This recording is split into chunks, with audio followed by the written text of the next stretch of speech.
Hello, and welcome to the Battleship Brawl Companion.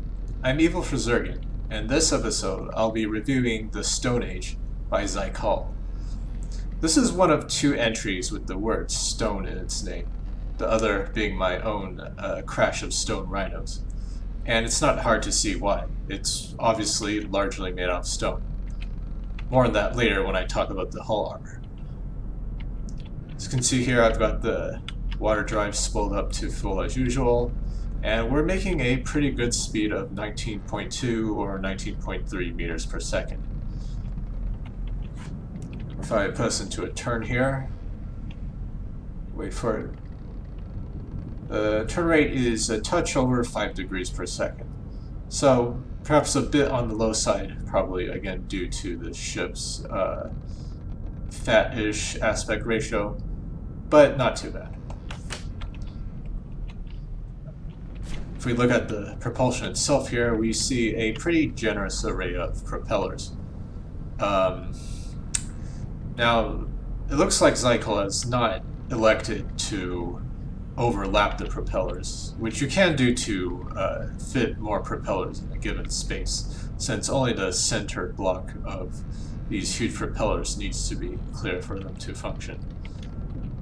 There's also 10 rudders, a pretty healthy amount. The front is made out of 2-meter slopes and corners. While not as low drag as 4 meters, they are pretty close, and they do make the ship shorter, which will partly compensate by saving on lane drag. Overall, the ship shape is very clean. So in terms of maneuverability, the ship is pretty decent. Let's look at the armor. We've got a mix of stone, wood, heavy armor supporting the 4 turrets. Very critical. Each turret has its own AI plus an independent navigation AI. At the bottom we've got, well, probably a bit more ammo than is necessary. 224 boxes to be exact, with each cram using only maybe 15 ammo per second, if that. With 12 crams, that's at most 180 ammo per second. Plus it'll take some time to chew through the initial stores, so this could probably get by with significantly less ammo than it has. But there's not really anything besides the ammo boxes that are near them that might be destroyed by an ammo box explosion. And as is common, they are stored in the keel where they probably won't be hit too often. So it's not a huge concern. And of course, there's the stone. A lot of the ship's armor is made out of stone. The question is, why stone? Most ships we've seen either rely on the traditional armor of metal, or in some cases heavy use of heavy armor. Well, I can't tell you why Zijkhal used stone, but I can tell you why I use stone, which is, it's not really easy to armor an entire ship. Sorry, let's back up a bit. So there's a thing called the armor stacking bonus, where if a shot hits a mass of armor, any contiguous armor behind the armor struck will add to the topmost layer's armor's armor class. So you get excelling returns as your armor gets thicker up to a point. Ideally, you'll want something like 4 or 5 layers of armor. The trouble is that with metal, it's very hard to afford that much armor. 4 or 5 layers of metal is very expensive, to say nothing of heavy armor, even when using the triangle corner trick. But with stone costing only 40% as much as metal, taking maximum advantage of the stacking bonus suddenly becomes a lot more feasible. So that's the main reason why I personally like stone. Stone did get a lot cheaper in the recent materials update. For example, wood used to cost 10 RP and went down to 1 material, a factor of 10 to 1. Metal went from 65 to 5, which is a factor of 13. But stone was a big winner, going from 30 RP to 2 materials, which is a factor of 15.1. Technically, alloy was an even bigger winner, but it was kind of pretty far behind to begin with. It was super expensive. Now it costs 4 material, but is a bit lacking in the hit points department. So, stone is definitely a material worth considering nowadays.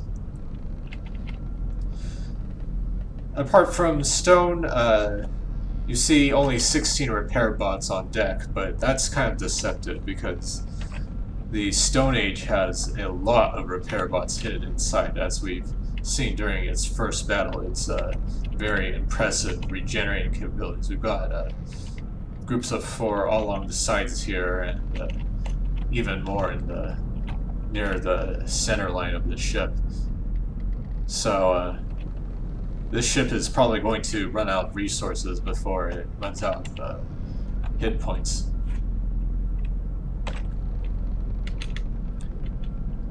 Finally, let's talk about the artillery. Apart from all the usual disadvantages of multi-gun turrets and the questionable explosion rules from the depths, a bit exacerbated in this case considering the how wide the provisioning setup is here. Like a hit on the side could, or even the side of the top could potentially come down and hit some of these down here.